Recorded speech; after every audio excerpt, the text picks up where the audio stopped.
नमस्कार। हमारे चैनल में आपका स्वागत है। मैं हूं रामचंद्र मौर्य। साथियों, भारतीय जनता पार्टी को आहट मिल रही है कि उसकी हार होने वाली है। हार क्यों होने वाली है, इसकी वजह भी सामने आ चुकी है।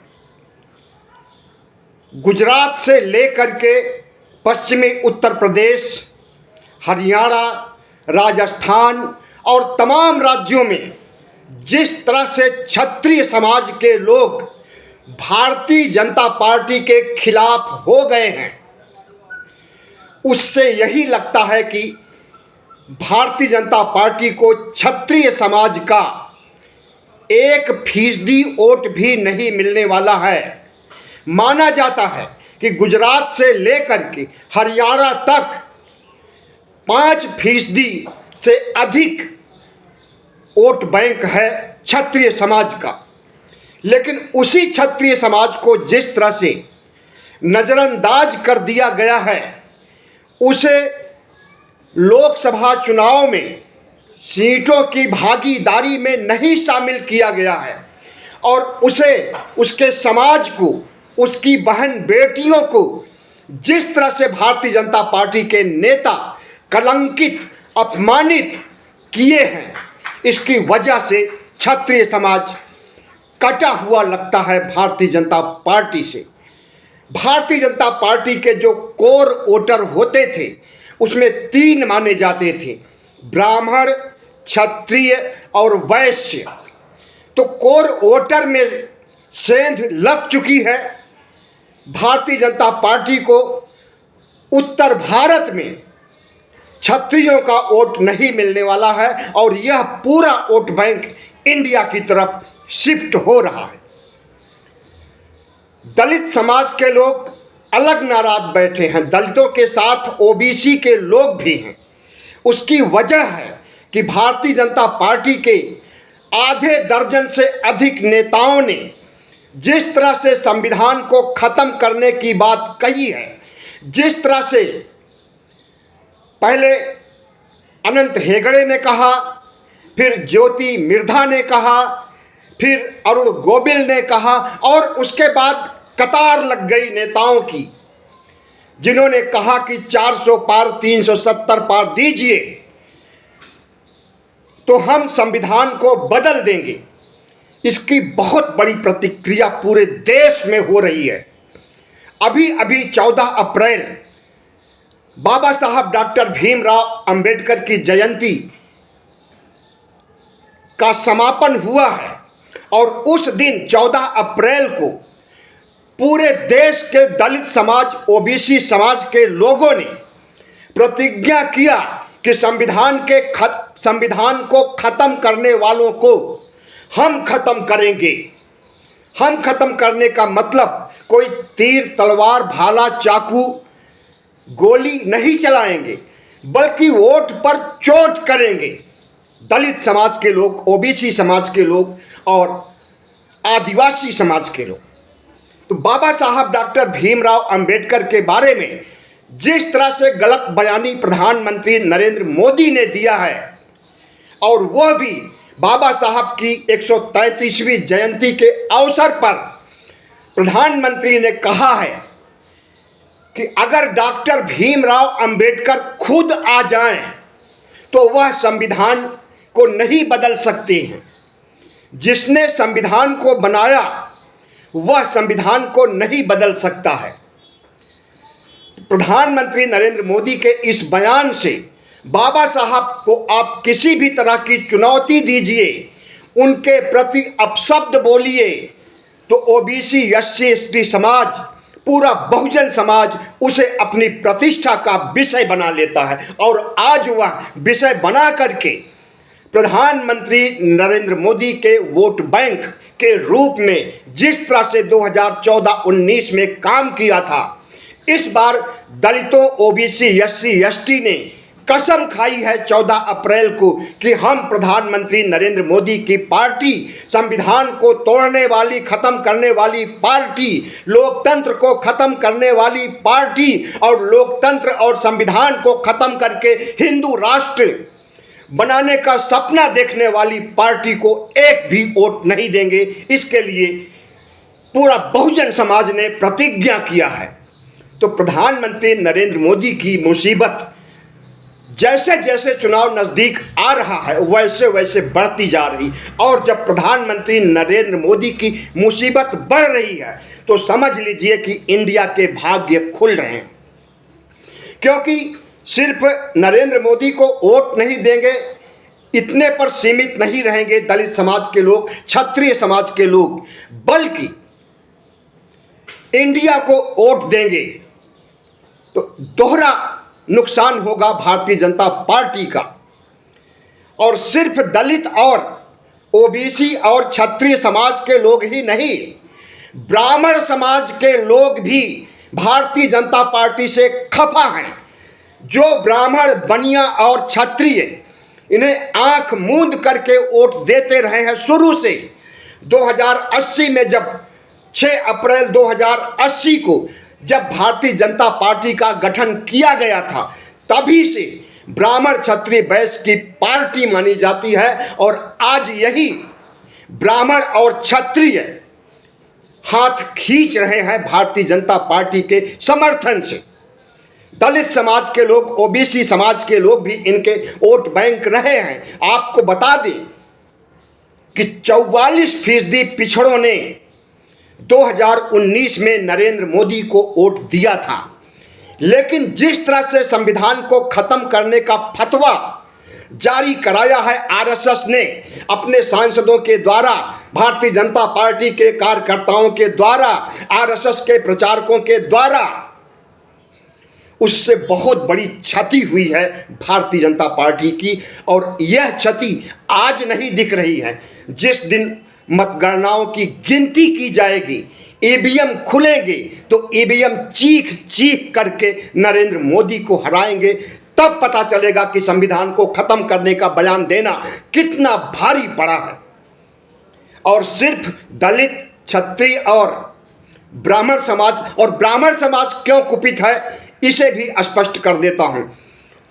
ब्राह्मण समाज के लोगों का मानना था कि राम श्रद्धा के विषय है, रामलला का मंदिर बनाना सही है, सुप्रीम कोर्ट के आदेश के आधार पर ट्रस्ट ने बनाया है, इसमें भारतीय जनता पार्टी और नरेंद्र मोदी का कोई हाथ नहीं है राम मंदिर निर्माण के सिलसिले में।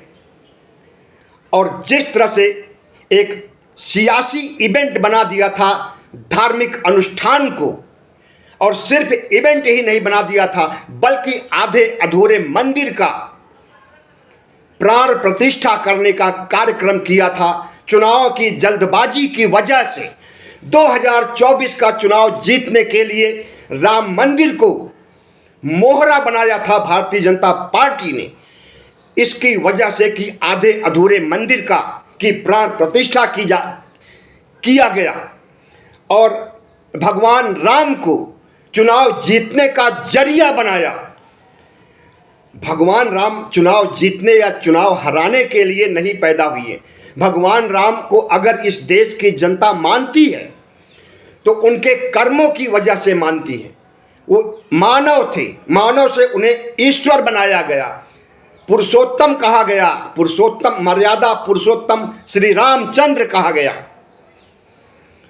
और उन्हीं भगवान को आप वोट पाने के लिए, चुनाव जीतने के लिए अगर मोहरा बनाएंगे तो सनातन धर्म में, हिंदू धर्म में आस्था रखने वाले क्या आपको माफ करेंगे?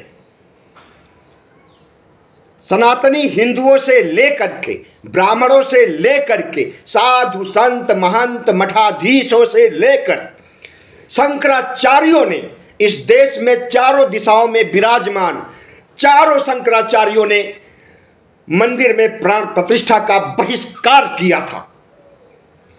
न सिर्फ बहिष्कार किया था बल्कि नरेंद्र मोदी को अभिशाप दिया था और कहा था कि आधे अधूरे मंदिर का प्राण प्रतिष्ठा किया जाएगा तो बहुत बड़ा अनिष्ट होगा। और वह अनिष्ट उसी दिन दिख गया 22 जनवरी की रात को, जब 11:39 पर 7 डिग्री का भूकंप आया था, सेल्सियस 7 सेल्सियस भूकंप आया था। और उसके बाद जिस तरह से शंकराचार्यों ने पदयात्रा की नरेंद्र मोदी सरकार के खिलाफ, प्राण प्रतिष्ठा के खिलाफ शंकराचार्यों ने पदयात्रा की, और उसमें लोगों से मिलने पर, जो लोग पदयात्रा के दौरान मिलते थे, उन्हें संदेश दिया कि नरेंद्र मोदी को, भारतीय जनता पार्टी को हराना है। तो सनातन धर्म के मानने वाले लोग भी भारतीय जनता पार्टी के खिलाफ हैं। आज रामनवमी है, 17 अप्रैल है। आज के दिन अयोध्या में बहुत बड़ा जश्न मनाने का प्रोग्राम था, और भारतीय जनता पार्टी के द्वारा कहा गया था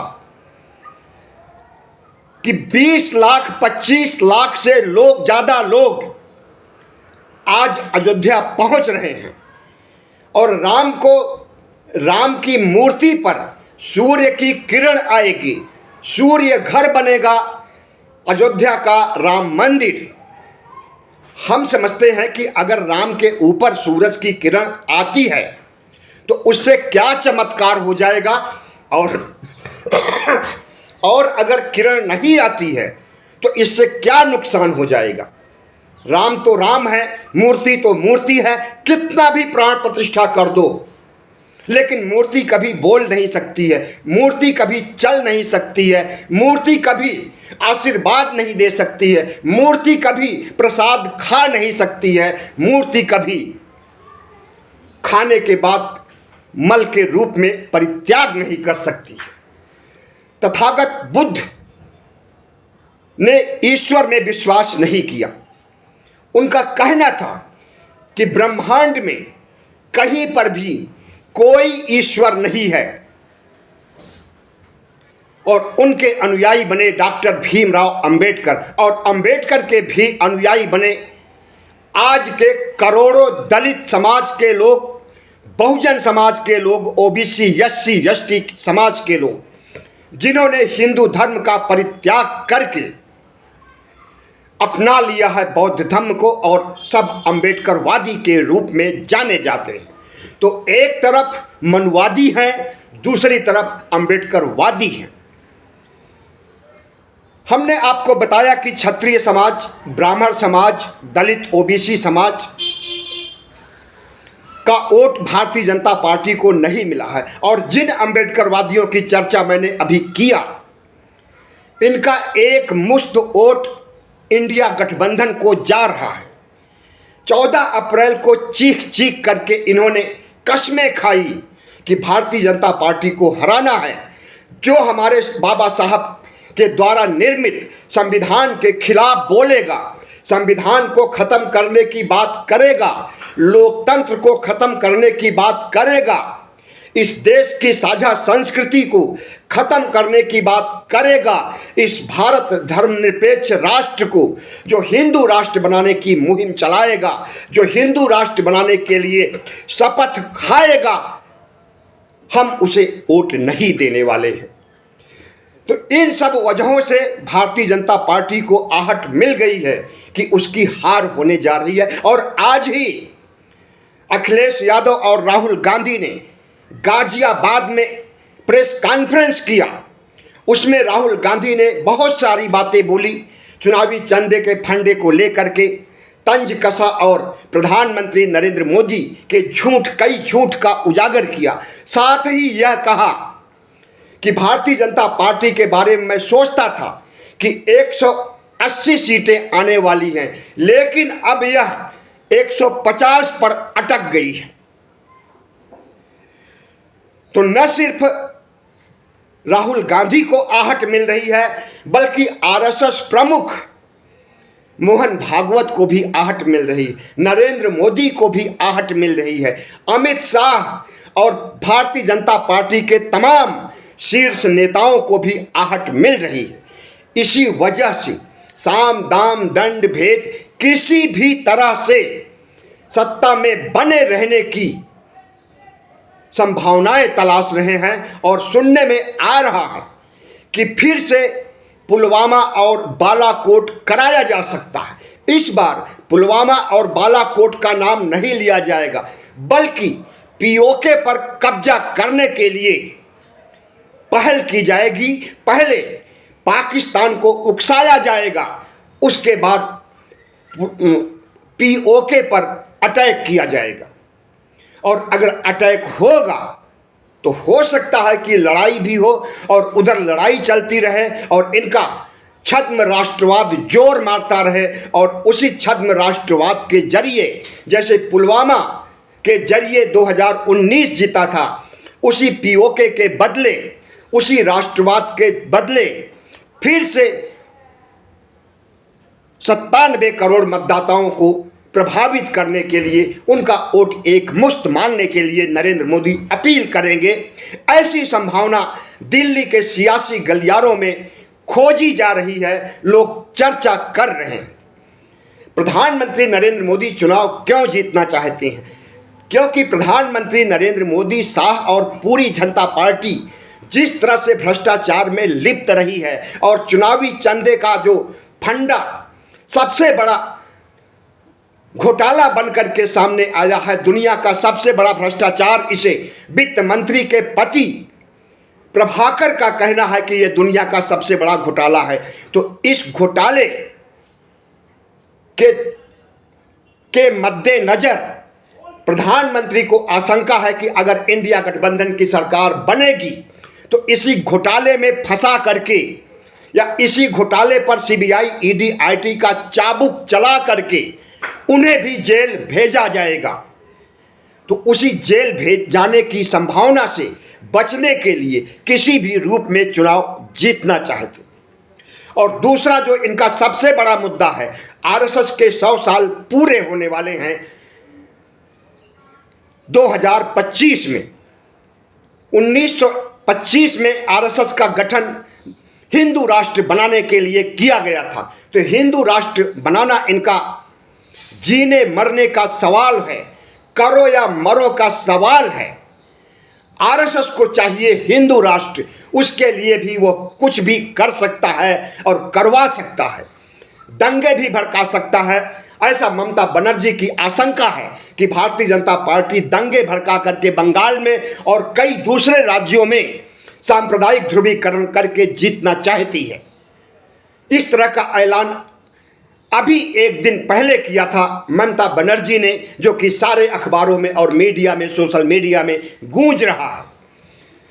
नरेंद्र मोदी को इस बात की आशंका है कि अगर उनकी हार होती है तो उनके मित्रों का क्या होगा। अडानी, अंबानी और कारपोरेट घराने जो इनके मित्र हैं, जिनको ये माला माल करते हैं, 16 लाख करोड़ रुपए इन अपने मित्रों को सौंप चुके हैं।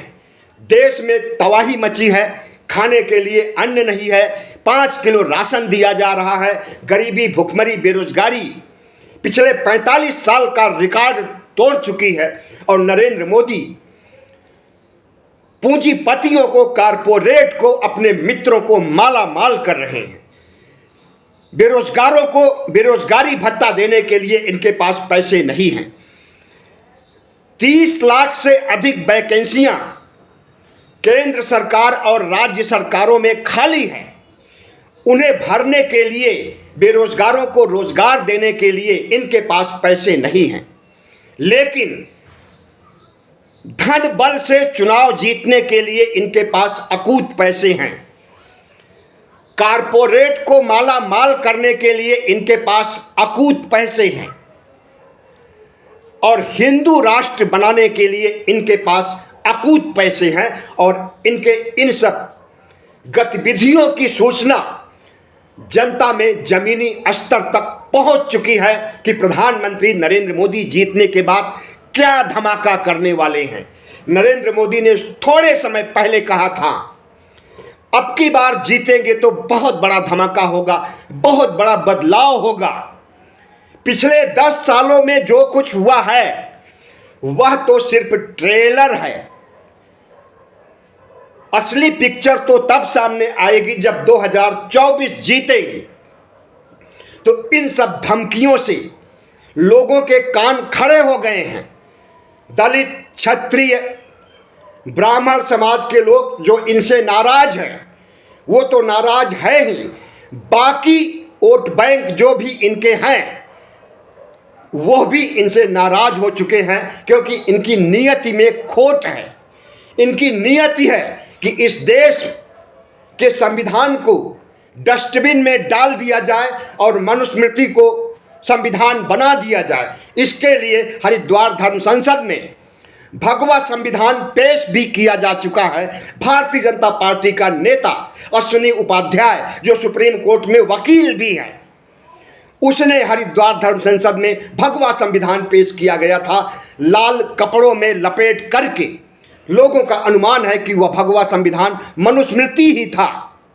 और जिस तरह से धर्म संसद आयोजित करवा करके मुसलमानों की कत्लेआम की बात करते हैं, ओबीसी का आरक्षण खत्म करने की बात करते हैं, ओबीसी की जनगणना तक नहीं कराने की बात करते हैं, तो नरेंद्र मोदी के चाल चरित्र चेहरे को इस देश की जनता अच्छी तरह से पहचान ली है और उसी के आधार पर वोट करेगी 19 अप्रैल से।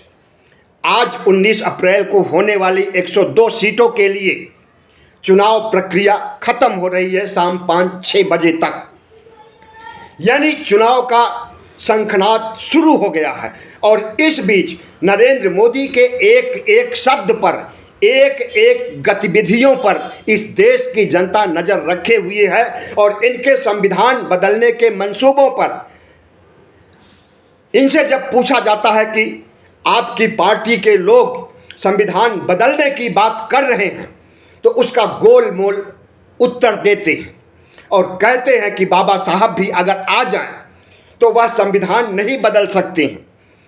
लेकिन जो कुछ बाबा साहब नहीं कर सके हैं, जो कुछ नेहरू नहीं कर सके हैं, जो कुछ तथागत बुद्ध नहीं कर सके हैं, उससे बड़ा काम हमारे अवतारी पुरुष नरेंद्र मोदी करने वाले हैं।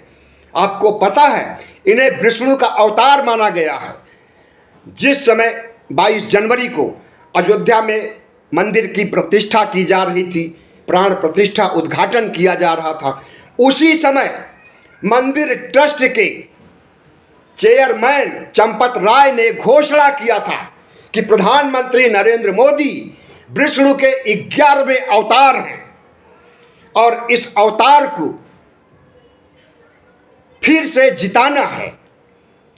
तो प्रधानमंत्री नरेंद्र मोदी तो अंबेडकर से भी बड़े हो गए, तथागत बुद्ध से भी बड़े हो गए, नेहरू से बड़े तो 2014 से ही हैं।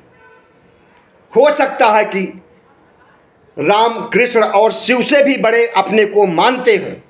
जब विष्णु का अवतार मानते हैं तो सबसे बड़े तो माने ही जाएंगे।